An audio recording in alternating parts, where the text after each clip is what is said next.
വേദി 7-ൽ നിന്ന് വീണ്ടും നമ്മൾ ഫിജിയിലേക്ക് പോവുകയാണ്. ഫിജി, എന്തൊക്കെയുണ്ട് ഇന്നത്തെ വിശേഷങ്ങൾ? എങ്ങനെയുണ്ട് കലോത്സവം?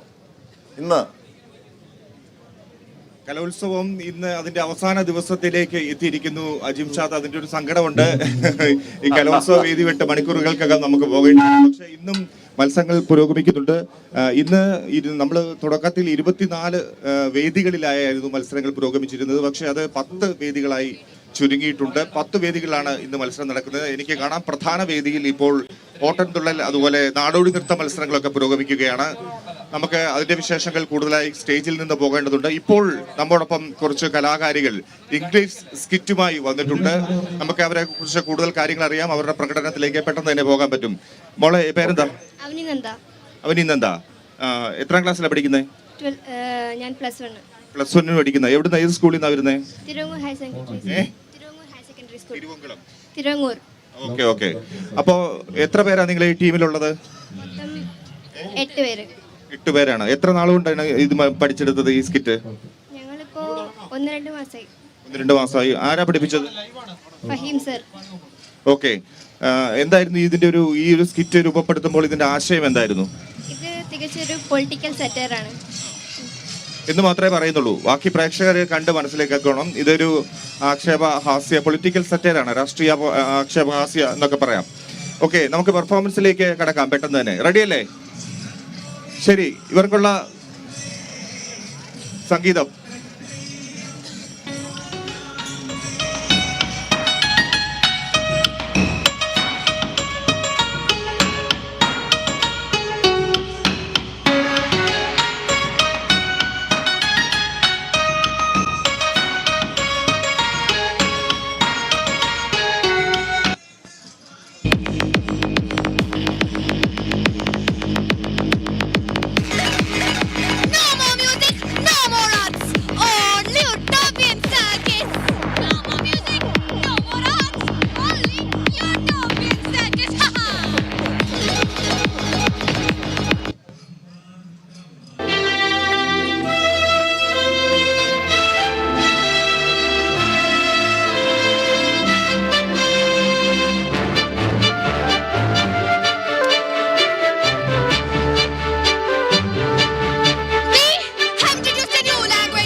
കഴിഞ്ഞോ? വളരെ നന്നായിരുന്നു. എന്തായാലും ആശയം കൂടുതൽ പേരിലേക്ക് എത്തി, അത് കൺവിൻസ് ആയി എന്ന് തന്നെ മനസ്സിലാക്കാം. നമുക്ക് വളരെ നന്ദി കുഞ്ഞുങ്ങളെ, നമ്മുടെ വേദിയിൽ കേരള വിഷനൊപ്പം എത്തി നിങ്ങളുടെ പെർഫോമൻസ് കാണിച്ചതിന്. ഇപ്പോൾ സജയ് സാർ നമ്മോടൊപ്പം ചേരുന്നു. വരൂ. ശ്രീ AK സജയ്, അദ്ദേഹം കേരളത്തിൽ അറിയപ്പെടുന്ന സാഹിത്യ നിരൂപകനാണ്. അദ്ദേഹത്തിന്റെ കലാ മേഖലകളിൽ, സാഹിത്യ മേഖലകളിൽ പരിചിതമുണ്ട്. സാർ ഇവിടെ എത്തുന്നതിന് മറ്റൊരു കാര്യം കൂടിയുണ്ട്. സാറിന്റെ മകളും ഈ സ്കിറ്റിൽ, നവനീത അല്ലേ? അവൻ നന്ദ ഓക്കെ, പങ്കെടുത്തിട്ടുണ്ട്. അപ്പോൾ സാറ് മകളുടെ കൂടെ ഒപ്പമാണ് വന്നത്. നമുക്ക് വിശേഷങ്ങൾ ഒരുപാട് ചോദിച്ചറിയാനുണ്ട്. എങ്ങനെയായിരുന്നു ഈ കുഞ്ഞുങ്ങളുടെ പെർഫോമൻസ്? എങ്ങനെയുണ്ടായിരുന്നു? എനിക്ക് നന്നായി ഇഷ്ടപ്പെട്ടു. ഞാൻ നന്നായി ആസ്വദിച്ചു. വളരെ ചടുലമായ പെർഫോമൻസ് എന്നാണ് ഏറ്റവും ചുരുങ്ങിയ വാക്കുകൾ ഇതിനെപ്പറ്റി പറയാനുള്ളത്. ചടുലതയും താളവും, നല്ല താളമുള്ള ചടുലമായ പെർഫോമൻസ്, രൂക്ഷമായ പൊളിറ്റിക്കൽ സെറ്ററിൻ്റെ സ്വഭാവം നിലനിർത്തിക്കൊണ്ടുള്ള വളരെ ചടുലമായ, ഒട്ടും മുഷിപ്പിക്കാത്ത പെർഫോമൻസ് എന്നാണ് പറയാനുള്ളത്.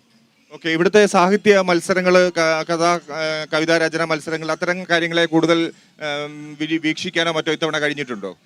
അങ്ങനെ സാധിച്ചില്ല. ഏതാണ്ട് 35 വർഷം മുമ്പ് 1987 കോഴിക്കോട് ഇതുപോലെ സംസ്ഥാന സ്കൂൾ കലോത്സവം നടക്കുമ്പോൾ കവിതാരചന മത്സരത്തിലൊരു മത്സരാർത്ഥിയായി ഞാനും ഉണ്ടായിരുന്നു. അതാണ് ഈ കലോത്സവത്തെ സംബന്ധിച്ച് എൻ്റെ വലിയ ഒരു നൊസ്റ്റാൾജിയ. 35 വർഷങ്ങൾക്ക് ശേഷമാണ് ഒരു കലോത്സവ വേദിക്ക് മുന്നിൽ ഞാൻ നിൽക്കുന്നത്. കലാമത്സരം കാണാൻ തന്നെ വരുന്നത് ഇത്രയും ഗ്യാപ്പ് ഇട്ടിട്ടാണ് അല്ലേ? അതെ, 3.5 പതിറ്റാണ്ടിന് ശേഷമാണ്. എങ്ങനെ പോകുന്നു അന്ന് മത്സരിച്ചതും ഇപ്പോഴത്തെ മത്സരത്തിന്റെ നടത്തിപ്പും മത്സരക്രമവും, അല്ലെങ്കിൽ നമ്മുടെ കുഞ്ഞുങ്ങൾക്ക് വന്നിരിക്കുന്ന ഒരു പുരോഗമനം ഈ കാര്യത്തിൽ? എല്ലാവരും കൂടുതൽ ഡാൻസ് ഐറ്റംസിലേക്കൊക്കെ ശ്രദ്ധ കേന്ദ്രീകരിക്കുന്നു. എഴുത്ത് രചനാ മത്സരങ്ങൾക്ക് കൂടുതൽ പേർ പിന്നോട്ട് നിൽക്കുന്നു എന്ന് പൊതുവെ കാണാൻ കഴിയും. അതായത് മത്സരങ്ങൾക്ക് വേണ്ടി അവർ പലതും എഴുതുന്നു, വരയ്ക്കുന്നു. പക്ഷെ അതിനപ്പുറം അവർ ഇതൊരു ജീവിതത്തിൽ കൊണ്ടു നടക്കുന്ന ഒരു സാഹചര്യം ഉണ്ടോ? അത്തരമൊരു വിലയിരുത്തലുണ്ടോ? അങ്ങനെ തോന്നുന്നില്ല. രചനാ മത്സരങ്ങളിൽ 1-ാം സ്ഥാനത്തെത്തുന്ന ഒരു കുട്ടി, അല്ലെങ്കിൽ ചിത്രകലയിൽ 1-ാം സ്ഥാനത്തെത്തുന്ന ഒരു കുട്ടി പിന്നീട് അതൊരു ജീവിത മാർഗമായോ ജീവിതമായോ മാറ്റുന്നില്ല എന്നാണ് എനിക്ക് തോന്നുന്നത്. അങ്ങനെ മാറിപ്പോയ ഒരാളാണ് ഞാൻ, ഭാഗ്യവശാലോ നിർഭാഗ്യവശാലോ.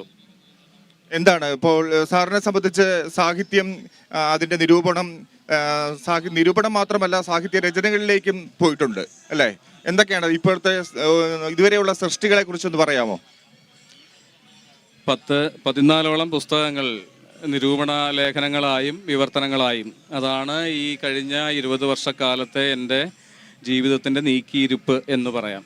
അതിൻ്റെ ആരംഭ ബിന്ദു തീർച്ചയായും 1987 ആ സംസ്ഥാന കലോത്സവം തന്നെ ആയിരുന്നു. ഓക്കെ, നിരൂപണം എന്ന് പറയുമ്പോൾ അതിൽ ഒരു വിലയിരുത്തൽ വരുന്നുണ്ട്, ഒപ്പം വിമർശനവും വരുന്നുണ്ട് അല്ലേ? അപ്പോൾ ഈ ഒരു പുസ്തകത്തെക്കുറിച്ച് മറ്റും ഒക്കെ വിലയിരുത്തുമ്പോൾ അല്ലെങ്കിൽ വിമർശിക്കുമ്പോൾ അതിനുണ്ടാകുന്ന ഒരു പ്രതിഫലനം എങ്ങനെയായിരിക്കും? അതിനെ എങ്ങനെയാണ് ഉൾക്കൊള്ളുന്നത് എന്ന് പറയാമോ?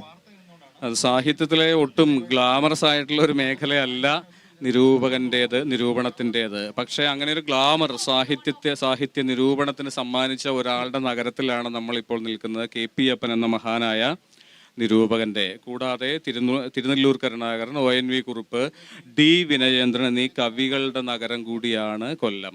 സർവപ്രധാനമായി എനിക്ക് പറയാനുള്ളത്, എന്നെ വൈകാരികമായി സ്പർശിക്കുന്നത്, ഇത് വിനയേന്ദ്രൻ സാറിൻ്റെ നഗരമാണ്. അദ്ദേഹവുമായി എനിക്ക് വലിയ ഹൃദയബന്ധമുണ്ടായിരുന്നു. നിരൂപകനായ KP അപ്പൻ്റെയും നഗരമായിരുന്നു കൊല്ലം എന്നതാണ്. അവരാരും ഇപ്പോൾ ഇല്ല എങ്കിൽ കൂടിയും വലിയ സാഹിത്യ പൈതൃകമുള്ള കവിതയുടെയും നിരൂപണത്തിൻ്റെയും വലിയ പാരമ്പര്യത്തിൻ്റെ വേദിയാണ് കൊല്ലം നഗരം. അവിടെയാണ് ഈ കലോത്സവം എന്നത് ഇതിൻ്റെ മാറ്റ് ഇരട്ടിപ്പിക്കുന്നു. ഓക്കെ, അപ്പോൾ നമ്മൾ സാഹിത്യത്തെ കുറിച്ചൊന്ന് മനസ്സിലാക്കുകയായിരുന്നു.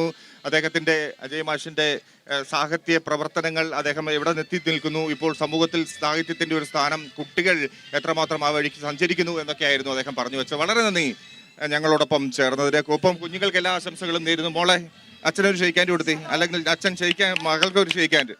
രണ്ടുപേരും കലാപ്രവർത്തനത്തിൽ, സാഹിത്യ പ്രവർത്തനത്തിൽ ഏർപ്പെട്ടിരിക്കുന്ന ആളാണ്. വളരെ നന്ദി. ഓക്കെ, കാണാം.